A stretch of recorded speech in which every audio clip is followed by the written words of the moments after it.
It's time for another update video for Indietrix, starring me, Will Webb. Yeah! I filmed this video once before, but I deleted all the footage from it, including a really nice interaction with Phoebe, who you'll never see at this point. So there you go. Merry summer, everyone. I've now decided to re-record the video to tell you very briefly about my move and some new stuff on Indietrix, and also to tell you about the movies I've watched that I haven't reviewed in the in-between time since my last update video. So first of all, in case you haven't noticed from the previous videos that I've shot here, I've moved. I live in a different place than I used to live, and I really love it. I've got this lovely giant plant that probably looks like it's coming out the back of my head. My Mac has now moved over there, just out of frame, which is where my new edit suite is, and I have the PS4 playing the title cards for movies now, instead of the poster images that you're used to seeing. So I hope that you like all those changes. I'm really happy with it. I'm really happy with this new unit. Isn't this cute?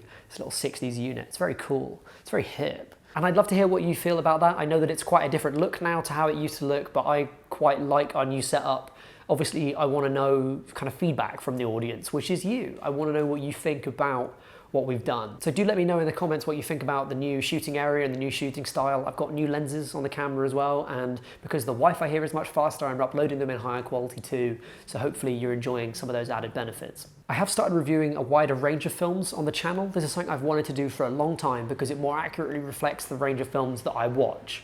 For a while, I think I was kind of insecure and self-conscious about reviewing better films, basically. It's harder to review them because they're good, so you have to kind of really think about what the artists behind the films are trying to do with their stories and with their visuals and everything like that, instead of, you know, how they're trying to please the audience, as I usually think about the more generic stuff that I watch, the action films, the horror films, and the superhero movies and sci-fi stuff. So the first two reviews were of Pavel Pawlikowski's Cold War and Desiree Akhavan's The Miseducation of Cameron Post. You'll notice there's a different thumbnail style for those videos, and they also don't have my standard intro at the start, you know, where I'm like, which, by the way, is also going to be refilmed soon, so keep your eyes out for that. I just wanted to differentiate them slightly from that kind of more poppy content that I cover and make those reviews feel like they're a different sort of content, while at the same time not alienating people who enjoy the mainstream of content that I make. My ideal outcome for this would be that people who came to the channel to look at my reviews of American blockbuster movies, like my Marvel film reviews and stuff like that, stick around to watch those reviews of more art house and independent films that I'm doing now, in addition to not replacing the other reviews, and then they start to see those films and maybe being a little bit more active as viewers in terms of how they interrogate the mainstream cinema they watch as well. The good news from my point of view is that it appears there's about as much of an audience for a review of a film like Cold War as there is for a review of the film like The Meg. They have about the same number of views, and that's really heartening to me. That kind of shows that there are people ready and willing to watch this content, and they are enjoying watching these films and talking about them on YouTube. You know, it's that communication and that debate that keeps me making these videos, because I really enjoy talking to all of you in the comments below about what you think about the films and kind of hearing different opinions and points of view on those movies. So keep your eye out for more content like that, and also more interesting content like the DVD menus film I made last month, which I know lots of people really enjoyed. So thanks very much for your kind comments on that, by the way. It was quite labor intensive to make, but I'm really glad you enjoyed watching it. So on to the meat of the video. Let's talk about the films that I watched that I didn't review in between like May and August, basically. Last time we pretended that there were only good and bad films. This time we're going to do it a little differently and say there are only interesting and non-interesting films. Now bear in mind, a good film in theory could be non-interesting just as much as a bad film could be. So let's rattle through these films, and I'd love to see your opinions on them too. After all my talk about watching independent films, the first film on the list is The House Bunny, of all things. It's got a really interesting and not very convincing take on body politics, but my real reason for watching this film is that it's an early Emma Stone movie. I really enjoyed watching this with my girlfriend. We were just hanging out and watching stuff and like kind of eating food and things. It's not, however, an interesting film unless you're a diehard Emma Stone fan. You want to see one of her early performances. Jack Ryan, Shadow Recruit, takes a supposedly interesting character in the books and turns him into the most boring spy film I've ever seen. It's basically about financial crimes being committed by the Russians, but director Kenneth Branagh decides the most interesting thing about that would be if they instead just focused on the kind of rocky relationship between two newlyweds. Well, you're wrong, Kenneth. You're wrong. Not interesting. Max Steel is a generic young adult story that feels like a knockoff of a movie that I don't think I can actually name. It's just that kind of young adult osmosis, that kind of atmosphere of plots that I feel like I've watched 100 times before. So it should come as no surprise that this film is not interesting. Angry Birds is a CGI kids film derived from a famous app, and I actually quite liked it. It made me laugh out loud a couple of times, and I thought the animation had a lot more interest in its design and in the way that they communicate the jokes visually than I was expecting. Certainly better than Minions or something like that. I'm gonna have to say that the Angry Birds movie is interesting. Pavel Pavlikovsky, I'm so sorry that you're on this channel. You don't deserve this. You deserve better than me. Django Unchained. Boy, for a white writer-director, Tarantino really loves using the N-word, doesn't he? He wants that to be in all of his movies as much as possible. My opinions aren't fully formed on this, and I think there's an interesting debate to be had around who can and can't tell stories about political issues when they're to do with identity. But if I was going to pick a side, it'd probably be against the director, who has a worrying habit to put on a certain voice when he talks to black interviewers and when he talks about black subjects. And also as someone who I am like 90% made up an anecdote about the first time we went to go see a blaxploitation film, because in the documentary Badass Cinema, he talks about going to see a movie when he would have been like 12, and the cinema that he's talking about is in like central LA, and I just don't believe that young Tarantino went and did that. It sounds like fiction to me. But hey, it's Django Unchained, a movie which is just about interesting. Although I gotta say, I think it'd be significantly more interesting if it wasn't 3 hours long. I have a friend who was in university in America at the time that the original Super Troopers came out, and so I went to go watch it when I knew that there was a sequel coming out so I could talk to him about it. And I didn't find this film funny at all.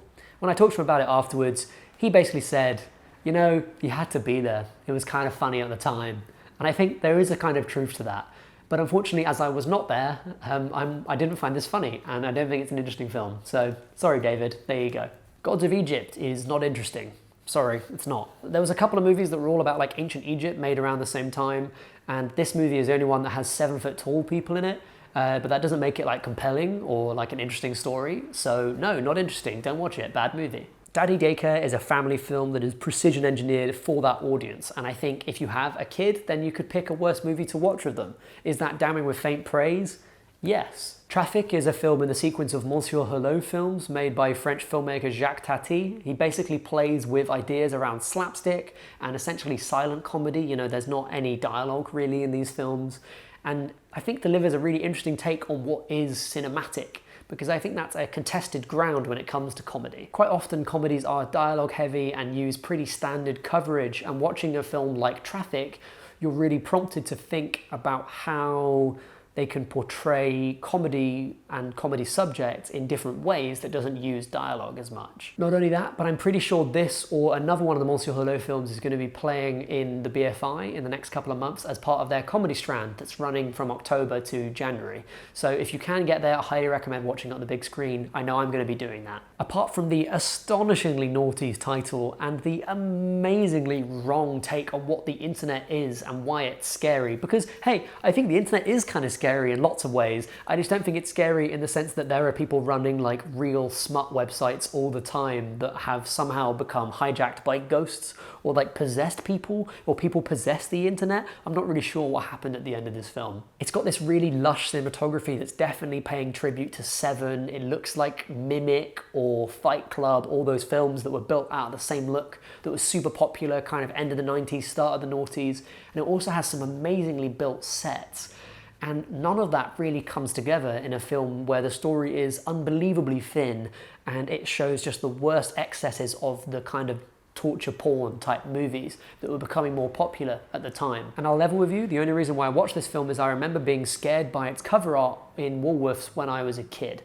So if that's not a bad reason to watch a movie, I don't know what is. But I'll tell you what, it is interesting. As a time capsule of the period in which the film was made, where you had these kind of B features that had these increasingly elaborate budgets and sets, and a couple of quite well-regarded actors, maybe not famous, but well-regarded, it's kind of fascinating in a kind of car crash way. So watch this if you're interested in that period of film, but really like, you know, do it at arm's length. Do it objectively as a study of cinema, of trash that isn't even valuable in a transgressive way. The Monster Club is an anthology horror, which basically means that you're already accepting the film is going to be 2 parts bad no matter what. There are just no anthology horrors really where every segment is perfect. This film is on the worst end of the anthology horror scale. It's only really saved by featuring Vincent Price and having one of the most kooky kind of framing stories that I've seen in any anthology horror, which by the way is a genre that I'm really interested in. And if you want to find out more about anthology horrors, and in particular British anthology horror, you can watch the film that I made about that, which is on the channel right now. How cool is that?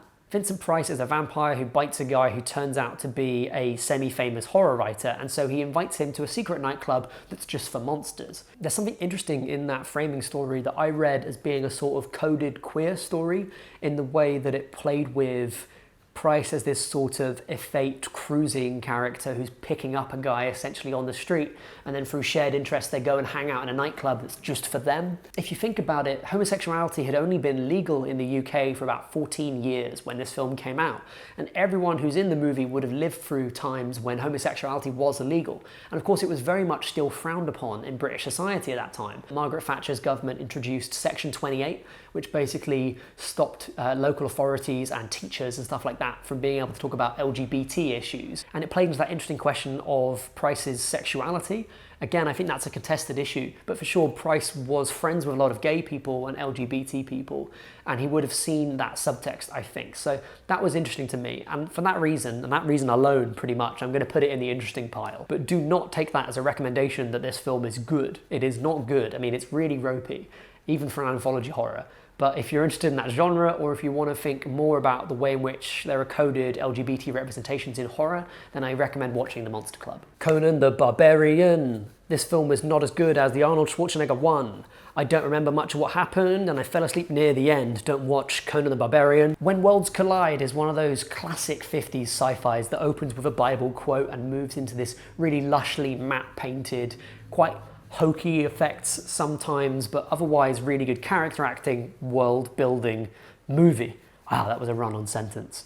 Annihilation is a film that I was asked to review by a lot of commenters, and I'm going to talk about it more in depth in my best films I saw this year list, because I really do think it was very, very good indeed. This is the kind of film that Netflix should be producing instead of most of what it produces, which I'll talk about later on in this. If you haven't seen it, Annihilation is an incredibly original and I think unique science fiction film that really plays with gut-wrenching emotions and this disgusting body horror that is so clever in terms of how it's communicated. I don't think I've seen many films like it, and that says a lot because I love science fiction and I've seen a lot of science fiction films.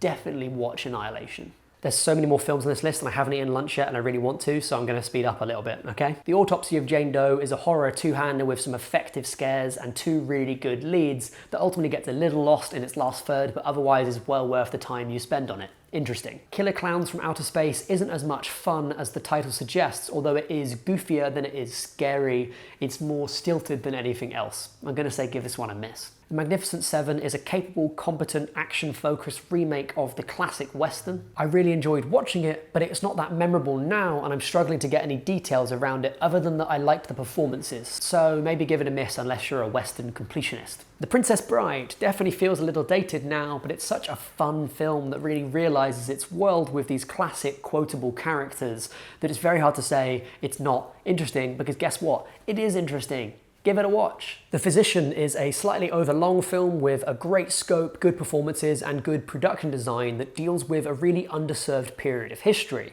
the time when the Islamic world took on science, medicine, and maths, while Europe was undergoing the kind of Dark Ages, the Middle Ages. So I was thinking, why haven't I heard of this film? It has a number of quite notable actors in it, like Ben Kingsley and Stellan Skarsgård, and it turns out, of course, that it was actually a German TV production. I recommend watching The Physician. I think it was an interesting movie that dealt with a period of history that we don't talk about enough. Best in Show is a mockumentary about dogs, and I watched it while I ate this gigantic nachos dish that I made for me and Phoebe, who had a really charming appearance in the previous version of this video that I deleted.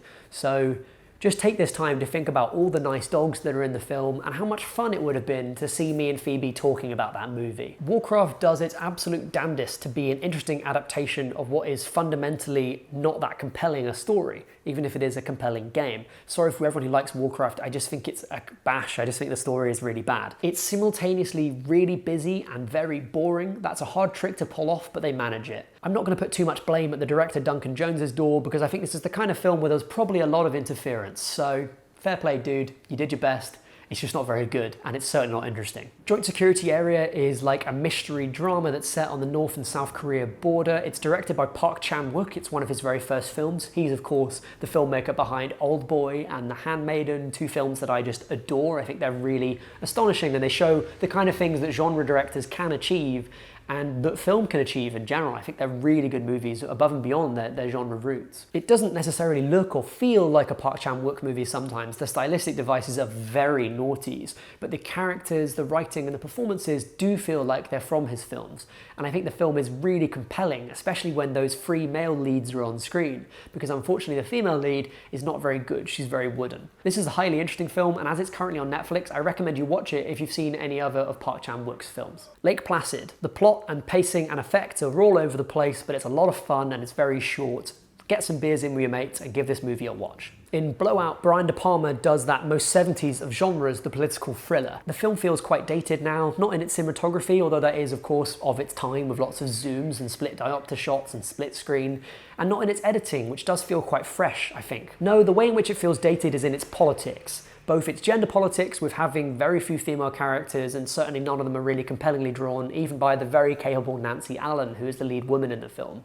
And also in the sense that it's about the idea that a politician could be deposed by a sex scandal, which with the guy that we currently have in the White House, well, I don't really feel like that has much water anymore. Wish Upon is like a worse Wishmaster that doesn't have the gore, and if that sentence makes any sense to you, then you'll love Wish Upon. It is a trashy failure of a horror film that is a really enjoyable watch with the right audience that knows how to have fun. I think it's an interesting watch in the sense that it shows you that capable to competent production values and cinematography really don't prop up a film if the story doesn't work. Pan is like a Joe Wright film with all the good stuff of Joe Wright stripped out because it's him trying to do a toothless family movie. Don't watch this film, it's not very good. Blues Brothers is a classic. If you haven't seen it, just watch it. That's why I did it and I really enjoyed myself. Blues Brothers, it's an interesting movie. Duck Butter is an experimental drama in the sense that it was shot over the course of mostly 24 hours, which is kind of incredible for a feature film.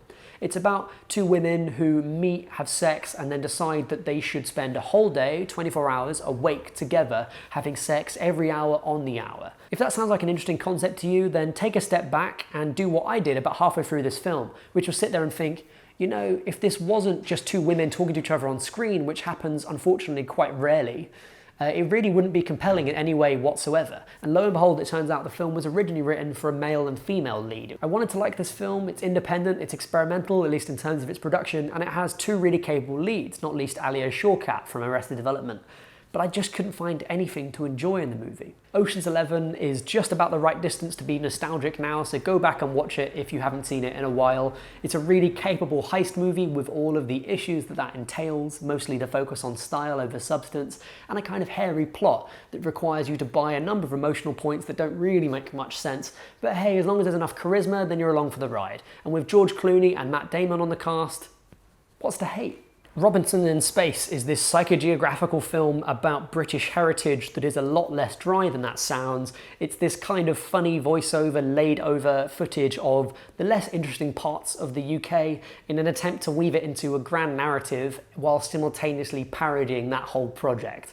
I really enjoyed watching Robinson in Space, and I think it's probably going to filter into the next film that I make, the one that I make with Phoebe. So yeah, give it a watch if you're interested in psychogeography or in Britain in the 90s. There's a real snapshot kind of feel of Britain at that time. Fucking ask. I'm dying here, we're almost done. The boss does that thing of throwing shit at the wall and hoping it sticks. None of it really does. It's a bit of a shame that Melissa McCarthy is stuck in movies like this because I think she's really funny, but ultimately she picks roles that are a quick buck and aren't really good roles for her. I think she could push herself a lot more than she does making this kind of crass cop-out comedy. But hey, she got to make a paycheck, and if that's the way she chooses to do it, then I hope that she's investing and that she's got a kind of good financial plan going and she doesn't have to get worse than this. I really wish her the best. Just one more thing, it also does that dumb excuse-based thing where they haven't really researched the business that's at the heart of the comedy that they're writing. They do this with science a lot in movies where people say stuff like, I have to go and finish that experiment now, which isn't really how scientists talk about their work or what they do. It doesn't really come out of a true grounded feeling in what they do, and business is really susceptible to this. Melissa McCarthy's just saying, oh, I gotta file those reports and do a presentation and go to a board meeting. And it's like, what? I don't really have a sense of what you do in any way. And that just makes the whole thing, the whole central premise of the movie feel false. It's not just that this stuff is boring, although it kind of is, because there are interesting films made about this stuff. Think about stuff like Trading Places, where the whole finale of the film requires a pretty good knowledge that's supplied to you by the movie about how stock trading works for it to make sense. It's really funny, it's a great climax to the movie, and movies like The Boss, that are ultimately lazy in terms of their writing, could really learn from that. Tau is a Netflix original, a kind of low-budget sci-fi movie of the types that were made up until the Great Recession and then weren't made for about a decade. They're starting to filter through, mostly as Netflix originals. Yippee for us. Unfortunately, most of them are really bad, and Tau is no exception. Bad framing, weird editing, lackluster performances, especially from the leads, and a story that thinks it's more ex machina than it is chopping mole, when really it could be having a lot of goofy fun with the latter premise, instead of pretending to explore existential problems like the former. Give this one a miss. Inside Man is a heist movie that is probably Spike Lee's least political film. It's a really interesting watch because it kind of turns the formula of the heist movie on its head a little bit and spends a lot of time after the heist looking at the ramifications of it and how it plays out from a police point of view, which I don't think I've seen before. I thought that was an interesting take. The movie looks very naughty, it has that really Bleach bypass look, but it's really enjoyable to watch, not least because the lead performances from Denzel Washington and Jodie Foster and her like are very capable and watchable. Godzilla, City on the Edge of Battle. I watch this because occasionally I'm trash and I like watching anime, and I'm pretty particular in my tastes, and this movie isn't good, but it is, interesting because it has this really weird focus on religion and just doesn't seem like it really wants to be a Godzilla movie in some ways. I guess that's kind of interesting in a very lackluster way. That's going right on the bottom of the interesting pile though, guys. I mean, that's really close to the line. Super close. How It Ends is yet another example of how Netflix originals have basically kickstarted the bland but affordable genre film. It basically follows Forrest Whitaker giving a baby boomer era politics tutorial in survival for a pre or post-apocalyptic America, and it has that cozy right-wing undercurrent of silly namby-pamby millennials. Have you never fired a gun before? What you should do is 20 years in military service, then work a desk job every day, day in, day out that you hate, just like you hate your wife, and you should have invested in real estate, and you should be going to Applebee's, and you're destroying America, and yeah. It just fails to be an interesting movie in many, many ways, which is a shame because the most interesting about it is that it never tells you what apocalypse they're really facing, which is a shame because I think that's an interesting take that maybe could have been not couched in this reactionary politics that really doesn't have much of a place in the film. The Giver is about a young man in a false utopia who has to communicate the memories of humanity to his fellow man, and unfortunately that's mostly told through really obvious stylistic devices, not least of which is a copious use of stock footage. So unfortunately, despite this having Jeff Bridges and Meryl Streep in it, I'd recommend giving it a miss. Extinction is a Netflix original sci-fi. Can you get a sense of where I'm going with this? The costume and color scheme is really strict, which makes it feel very mannered. It's supposed to be a sci-fi, but it seems to take place in a contemporary world, and as a result, what you end up with is a tone and a style and art direction that basically comes across like Gattaca, but less capable. The Lego Ninjago movie. I didn't actually finish this one. That's it from me on my marathon run of movies that may or may not be interesting. But as ever, I'd love to find out what you thought about those films in the comments down below. Let me know what you think, and I'll see you next time. Thanks for watching another Indietrix update. That's it from me. Bye for now.